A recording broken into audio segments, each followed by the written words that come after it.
It's just one of those things that I can't stop thinking about.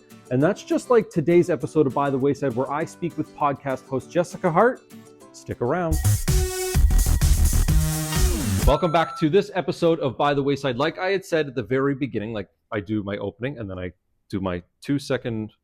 You know what? I never clocked how long my theme thing is. 4 seconds long? I'm trying to like do it in my head.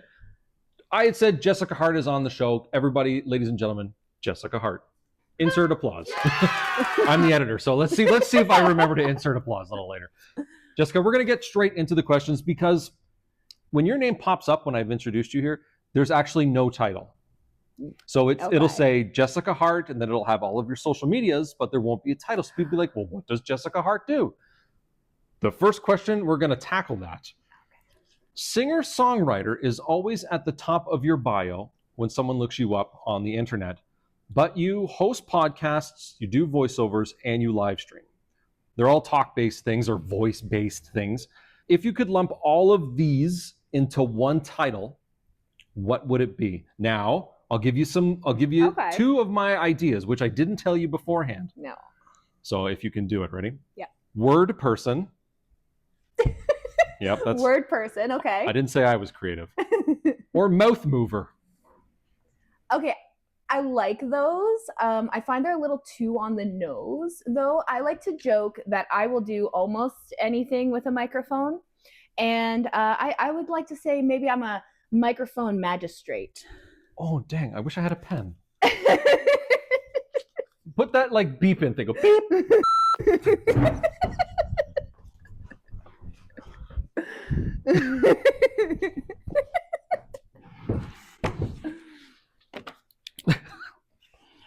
Oh, I just closed it. Camera's still rolling. Microphone. Look at like a magistrate. Okay. I'll remember that. Yeah. Anyway, we're back. Jessica Hart, microphone magistrate, is with me here today. Thank you very much for coming all the way from your hometown to Wayside Comics and Cocktails and being a part of the show By the Wayside, whose mandate is to introduce the audience to creative people. And like I had said to you off camera, it's absolutely important that I do my job of introducing you to absolutely everybody who might not know who you are. So again, thank you very much for coming on the show. Thank you so much for having me. Like, this is awesome. I get to talk about me. Wow. Girl after my own heart. Let's talk more about us. Well, that was the first question, Jessica. That's out of the way now. Jessica, microphone magistrate, your musical career has spanned more than a dozen years. When writing a song, do you think about an event from your past when you're writing, or do you plan ahead with a song to sort of make a person feel a certain way? It's kind of, I would say it's almost like both. I'm really blessed that my husband is actually my music producer. So when me and him get in a room to write something, it's very, he likes to start with the music first, because that's just how he's always done things. He's more producer minded. So he'll find a guitar line or he'll play something, and then we just kind of get the feeling from that. And we're like, oh, this reminds me of a time in my life, and then write from there. Or we're like, this is giving this feeling, maybe we should write for that feeling. So it's a little bit of both, really just depending on the vibe in the room that day. If your husband is your producer, so let's, as a scenario, say you're sitting at the dinner table or wherever you're eating dinner and eating broccoli, and he goes, Jessica, right? Get the voice recorder. I want to record this note. And then you're in the studio and he's like, remember when I was eating broccoli?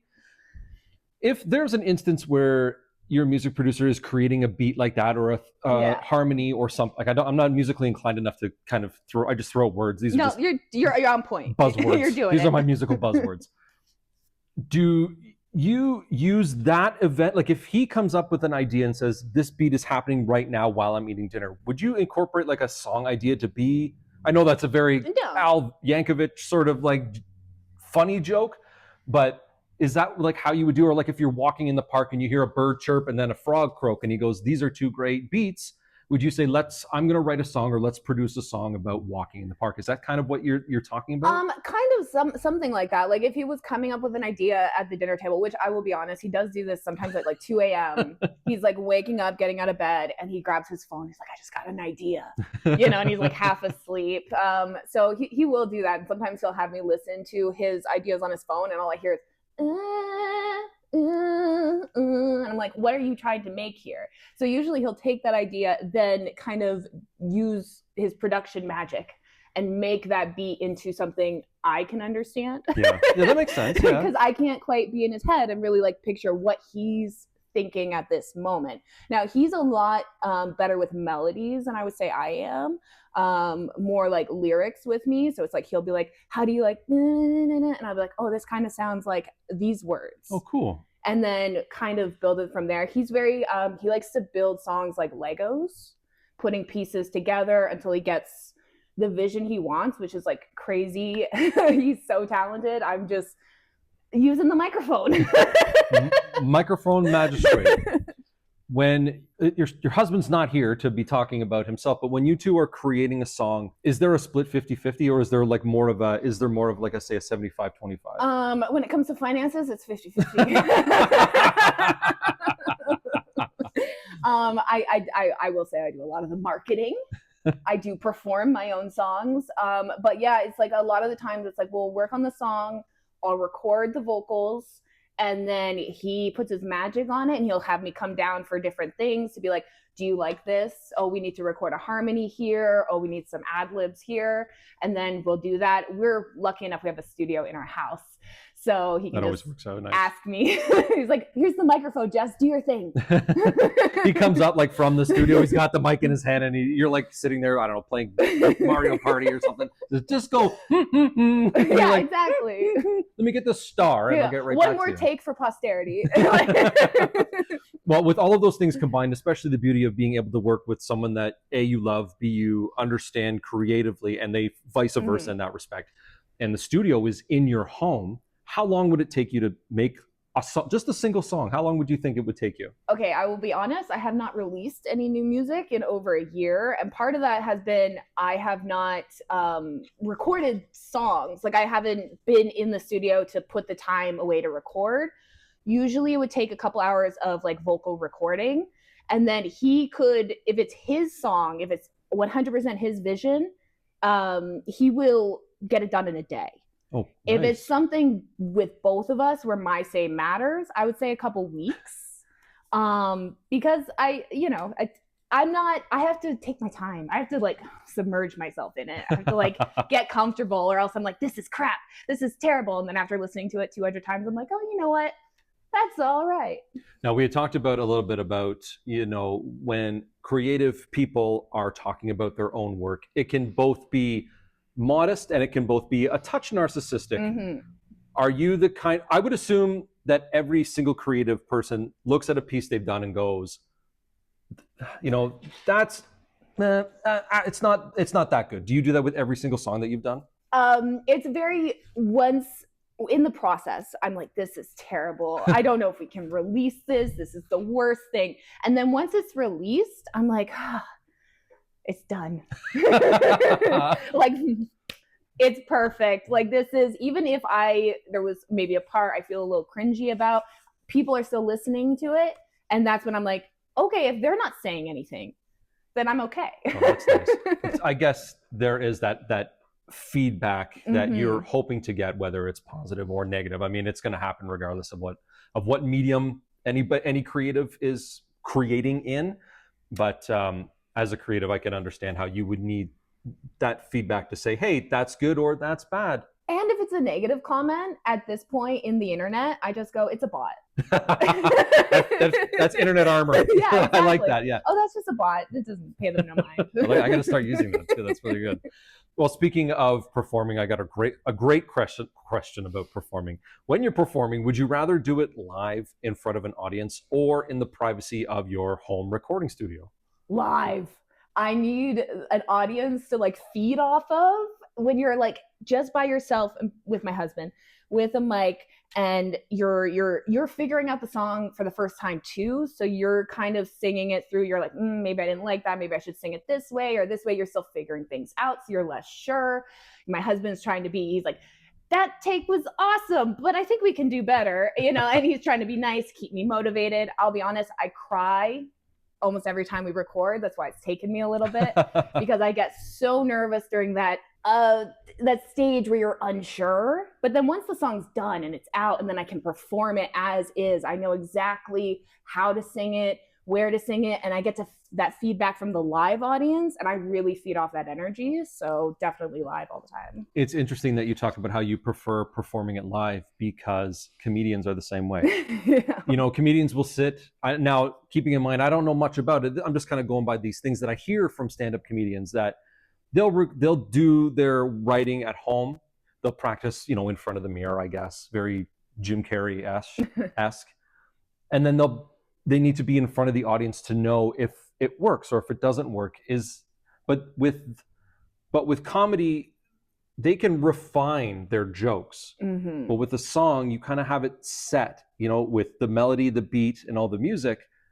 Would you change the lyrics if something was kind of off? If anything, it would be you could if you notice the audience is really digging that chorus, you can repeat a chorus. Yeah. You can even replay that song. If that was like your hit song, you play it at the beginning of your set, you can play this at the end of your set too. And people are still excited to hear it. So it's very you can change things. You can add ad-lib in the middle if you find you want to keep the song engaged and going. If people are thriving off that. There's a lot of things you can do with a live audience, and when you see people singing your songs, that's kind of crazy. So it just really hypes you up. If we're talking about music and comedy, if you could put a percent, you already used the percentage in this segment already, but if you could put a percentage on live performances of how much is actually improvisational, what would you say, for one song specifically? I would say for my performances specifically, most of it is not improvisational. I'd say 90% probably isn't, especially because I do sing with a DJ behind me. So it's a lot harder than if you're with a full band. Oh, okay. Yeah, that makes sense. So so it's with that kind of stuff, I would say less is improvisational, but if I can add a little improv somewhere, I'll try my best. If you're performing live, are you the kind of person that would, sing your chorus or your verse or your melody and go, woo? Oh yeah. Yeah. Oh yeah. I am a woo girl through and through. You see me at a bar, I'm woo all the time. Jessica, don't go anywhere, because right after this short break, we're going to come back. We're going to talk a little bit about more what you do. We've been focusing a lot about your music career and all the music that you do, but we're going to talk about your podcasting. So you don't go anywhere. I won't go anywhere. I promise that. And if you don't go anywhere, we're going to have lots more with Jessica Hart right after this.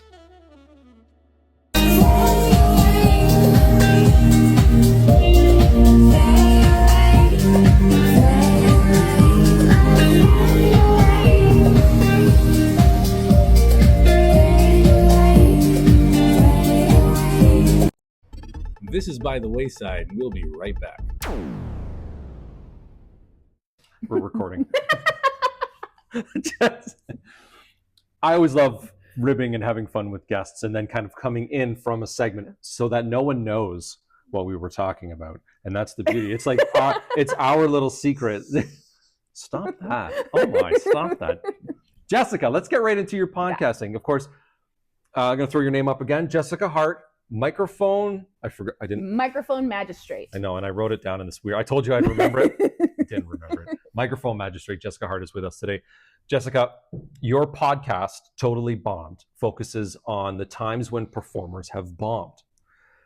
Why is that an important topic to talk about?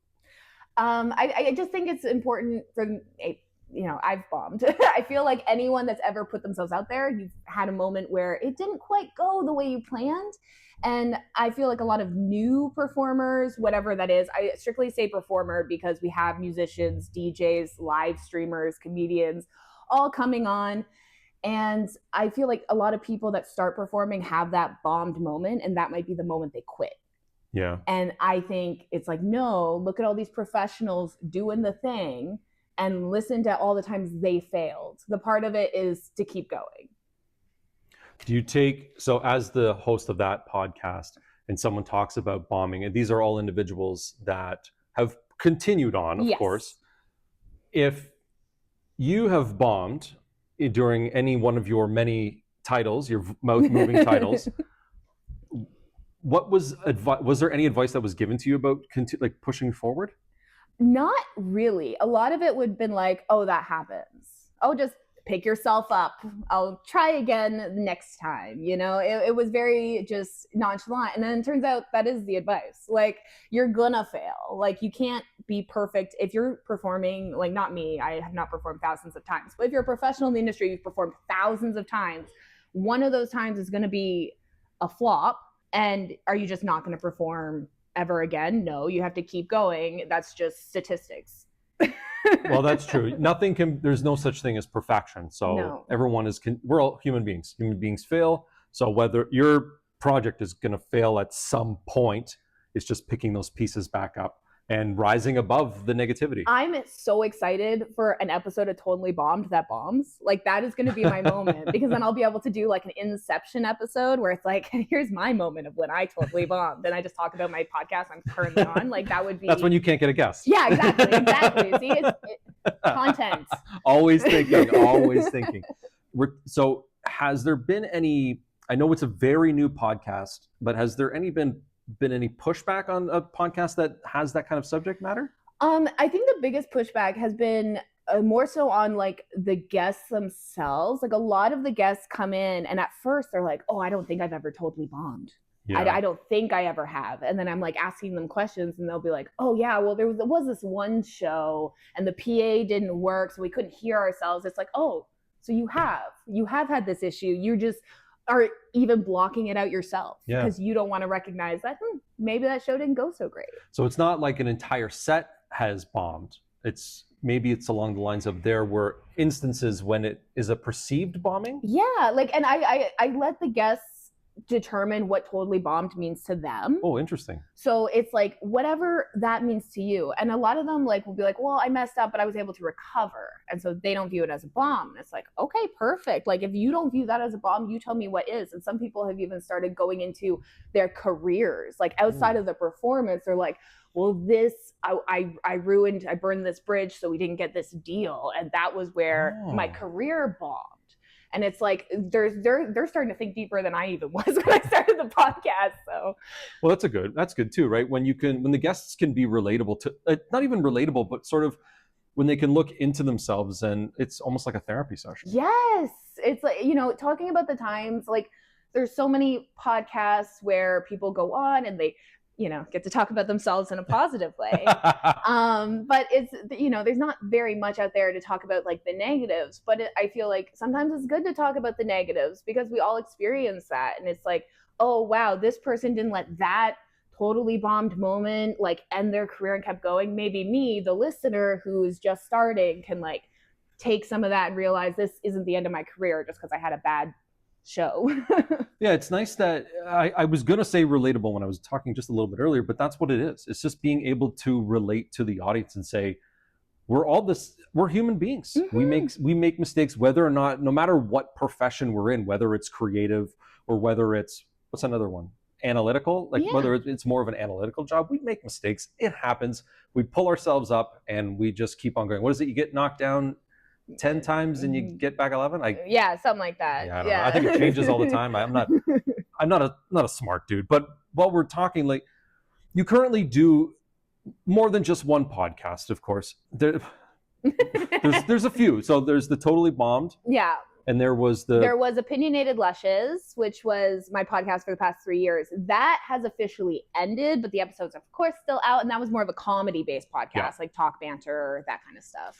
So what is it about being a part of a podcast that's fulfilling to you? It means I get to talk to people. Like, I say that in like a really narcissistic way, but I love talking, and I feel I've been with my husband for 12 years, so I feel like he's a little sick of it. So the fact that I get to get together once a week or sometimes more with people, and we have a goal to talk about, and we get to talk about that, Because I do also do a political podcast called The Rough Report, and that's weekly, and it gets all that out of me, all that pent up verbiage, you know, and I just need to get it out, and it's even better when people want to hear it. It kind of goes back to around what I said.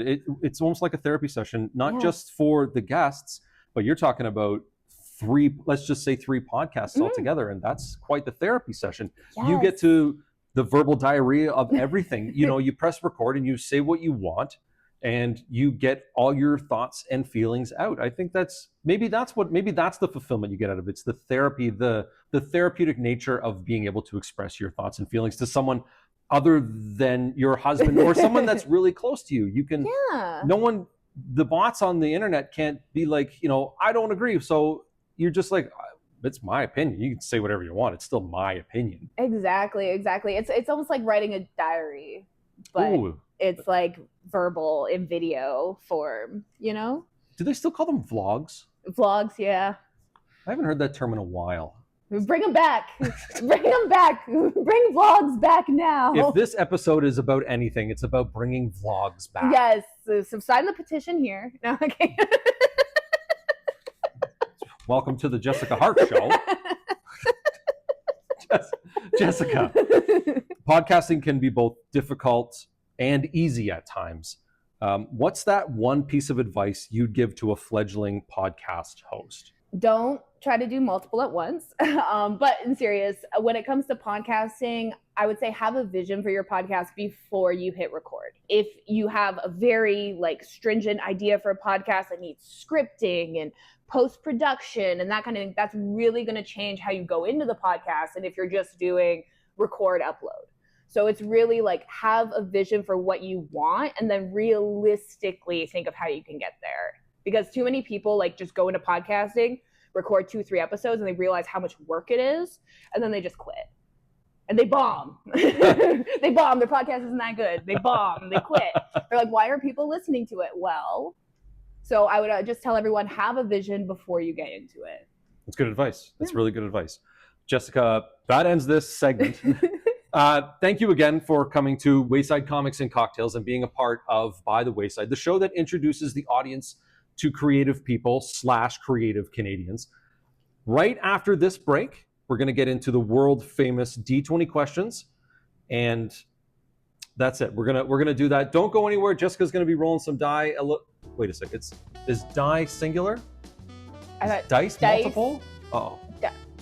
Yeah, die is singular. Die is singular. Jessica's going to be rolling a D20 die right after this. There a time where you've totally bombed? Welcome to Totally Bombed, the podcast where I invite on performers to talk about times they've totally bombed. I'm your host, Jess, a fellow performer and bomber, and I realize we all have a flop story to tell. So I was starting to panic because I was like, oh my God, she showed up here with her husband. Everything around my music career has a lot of bombs there. You've just been dodging landmines. Yeah. That right dead center in the middle of the crowd, there was this tall, gangly college kid just giving me the finger the whole time. I mean, the whole time. So join us on Wednesdays to hear about some artists' worst moments, wherever you get your podcasts. Welcome back to this episode of By the Wayside. We just talked right through the opening or anything. This is the D20 questions segment, the world famous D20 questions segment. And the rules are here, of course. Everyone can read the rules. I'm going to hand the D20 die to Jessica. Oh, how are we doing this? I thought you were handing it to me. I'm going to hand it to Jessica. I'm going to hand it to Jessica, and she is going to roll the die, and whether or not it's a serious or silly question, we will find out. Kissing it for luck, you know?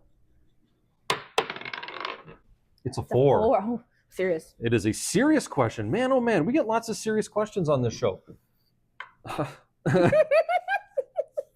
So in case anyone's wondering, yes. Oh, silly, serious. I have both of them. So we're going to do the serious question. And I usually have that. And we're going to do it like this. Jessica Hart, microphone Magistrate. magistrate. Dang, dang, dang. Oh, that's silly. That would have been funny. It's my show. I just read these stupid questions. Jessica Hart. Mm-hmm. Do you believe the bubble will ever burst when it comes to podcasts? Ooh. I don't think it will burst. I think it will evolve. Just like how podcasting evolved from radio shows. Ooh. So I think it's going to be a consistent evolution, just like how painting evolved into photography and became its own art form. Podcasting audio dramas that are in the umbrella of podcast, they're radio shows. And talk radio is a thing. What's the difference from podcasting? I feel like maybe podcasting is going to evolve into something else. Unfortunately, I think that's involving more video, which makes it harder, another hurdle for new podcasters to jump through. But I do feel like podcasting is almost becoming talk shows. And I feel like instead of it just bursting, it's just evolving into something else. So you talked about how the evolution of podcasts are not technically, but they evolve from like a radio show. Mm-hmm. Is it more evolving or devolving? I guess I would say it varies on the talk show, varies on the podcast. It's those people that only had 3 episodes of their podcast. Yeah, it's like that's a de-evolution, I would say. But like some people are really expanding that form, coming up with new ideas, and especially the new mediums that are coming in. It's just people are going to start using their artistic creative vision to take what they know of podcasting to create something not specifically for them. And I feel like that happens with all art forms. And so I think it's just going to be some sort of change, and they might even still call it podcasting, but it might be way different than, podcasting now is different than it was 10 years ago. I agree. So I think the same thing's going to happen in the next 10 years. It's interesting that you talk about the name of podcasting, because if I recall correctly, the idea was because when the Apple came out, it had the podcasting, like the iPod casting app, and that's where you would make your pods or your pod. Are they called pods? No, I don't even know. I don't even know now. It's like the when it comes to Apple, like everything with iPod, AirPod. Yeah. So and then you're casting. You're casting to the pod. You're podcasting. So we had talked at the beginning of the episode of what actually your title is. Do you think on the spot I can give you, what do you think a new name for podcasting should be? Ooh. Microphone manipulation. There's a lot of alliteration. I love alliteration. A lot of alliteration in today's episode, and I absolutely love it, Jessica Hart. Microphone magistrate. Magistrate. Jessica, thank you very much for coming to be a part on this episode of By the Wayside, which of course is recorded in Wayside Comics and Cocktails in Newmarket, Ontario. And thank you again for being a part of the show. Thanks so much for having me. This was so much fun. Awesome. It was a blast. Stick around. There's like a 2-minute segment right after this blank space, and go. Now that was a really fun episode. If you're not having any fun, then what's wrong with you? I'm your host, Jordan Middlebrook, and I can't thank my guest, Jessica Hart, enough for coming into Wayside Comics and Cocktails and being part of this show, which is, of course, By the Wayside, the show that is dedicated to introducing you to creative Canadians. And of course, that's creative people, creative Canadians. I want to thank Jessica again, 1,000%. I also want to thank Omar Sayer, who's the owner and purveyor of Wayside Comics and Cocktails, where I do literally every single episode of By the Wayside. It's in Newmarket, Ontario. So if you're in the neighborhood, I encourage you to come check it out. If you're not in the neighborhood, I encourage you to come to Newmarket, Ontario on Main Street, find Wayside Comics and Cocktails. For a second there, my brain shut off. And come here, buy some comics, say hello to Omar, tell him I sent you. Nothing exciting happens, but just tell him I sent you. It makes me feel good in the long run. Don't forget that Wayside Comics and Cocktails is also the home to the publishing imprint Wayside Creative, a new female-led imprint that's telling innovative stories from voices that are innovative. That was really silly. Innovative stories from unique voices. Why do they let me on TV? Why do they let me on the internet? Sometimes. If you're interested in social media, let's do it this way. Social media, of course, TikTok, Instagram, Facebook, the website, all the fun things. And with that in mind, I usually like to do about 20 seconds of all the social media. Here it all is again. I'm going to tell you this is the show By the Wayside, introducing you to creative people. I am your guest. No, I'm not your guest. Oh boy. I am your host, Jordan Middlebrook, of course, and this is By the Wayside, the show that is dedicated to introducing you to creative people, and I will catch you by the wayside.